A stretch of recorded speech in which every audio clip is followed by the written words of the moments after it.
Fakultas Hukum Universitas Muhammadiyah Sumatera Utara semester 12 bagian perdata.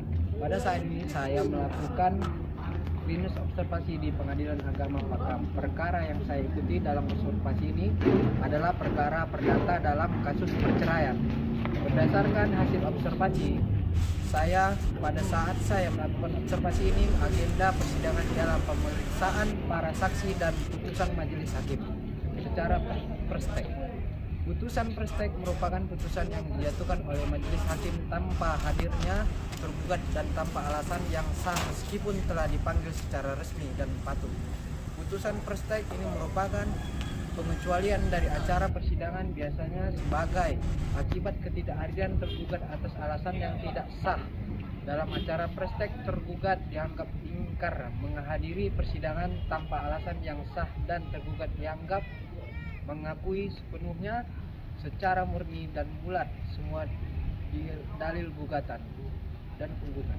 Putusan perstek hanya dapat dijatuhkan dalam hal tergugat atau para tergugat tidak hadir pada hari sidang pertama. Putusan tersebut tampak kurang adil bagi tergugat karena dijatuhkan tanpa kehadirannya. Sementara perkara tidak mungkin digantung tanpa akhirnya pasti atau harus segera diselesaikan. Walaupun demikian bukan berarti pintu telah tertutup bagi tergugat. Tergugat masih memiliki jalan untuk mendapatkan pengadilan dengan cara melakukan upaya hukum, biasanya yaitu perlawanan terhadap putusan perstek. Saksi yang dihadirkan penggugat ada 2 orang, yaitu saksi 1 merupakan ayah kandung dari penggugat dan saksi 2 merupakan paman dari penggugat. Kemudian sebelum dilakukan pemeriksaan, para saksi disumpah sesuai dengan agamanya. Pertanyaan yang diajukan oleh majelis hakim dalam pemeriksaan saksi antara lain: hakim menanyakan identitas penggugat serta tergugat kepada para saksi. Kemudian hakim menanyakan tentang kronologi permasalahan yang terjadi dalam rumah tangga penggugat dan tergugat. Hakim juga bertanya mengenai bagaimana hubungan rumah tangga tergugat dan penggugat, serta apakah para saksi pernah mencoba untuk mendamaikan kedua belah pihak. Lalu hakim bertanya apakah saksi pernah melihat penggugat dan tergugat bertengkar secara langsung dan apakah penggugat dan tergugat para tergugat tidak hadir pada hari sidang pertama. Putusan tersebut tampak kurang adil bagi tergugat karena dijatuhkan tanpa kehadirannya. Sementara perkara tidak mungkin digantung tanpa akhirnya pasti atau harus segera diselesaikan. Walaupun demikian bukan berarti pintu telah tertutup bagi tergugat.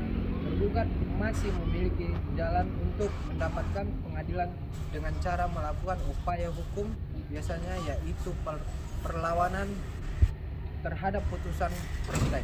Saksi yang dihadirkan penggugat ada 2 orang, yaitu saksi 1 merupakan ayah kandung dari penggugat dan saksi 2 merupakan paman dari penggugat. Kemudian sebelum dilakukan pemeriksaan, para saksi disumpah sesuai dengan agamanya.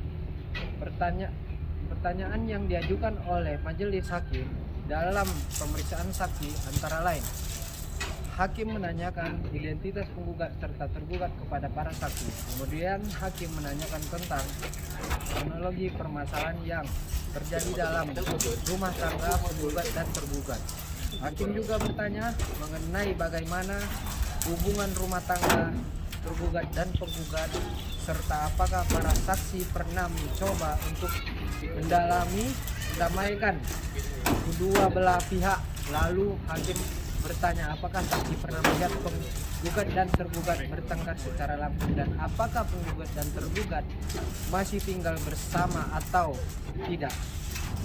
Dalam mengajukan surat gugatan cerai, penggugat wajib menyertakan alasan-alasan dalam perceraian tersebut yang nantinya bisa menjadi pertimbangan hakim alasan gugatan cerai. Ini juga telah diatur pasal 39 UU Undang-Undang Perkawinan, pasal 19 PP Perkawinan, serta pasal 119 KHI. Setelah mendengarkan keterangan dari para saksi serta memeriksa alat bukti dan alasan mengapa diajukan gugatan perceraian oleh penggugat, maka hakim menjatuhkan putusan berupa mengabulkan gugatan dari penggugat. Dari kegiatan klinis observasi ini saya banyak mendapatkan pengetahuan tambahan yang sangat bermanfaat dari Fakultas Hukum Universitas Muhammadiyah Sumatera Utara. Fakultas Hukum tegaskan pengabdian. UMSU unggul, cerdas, terpercaya. Akreditas unggul. Assalamualaikum warahmatullahi wabarakatuh.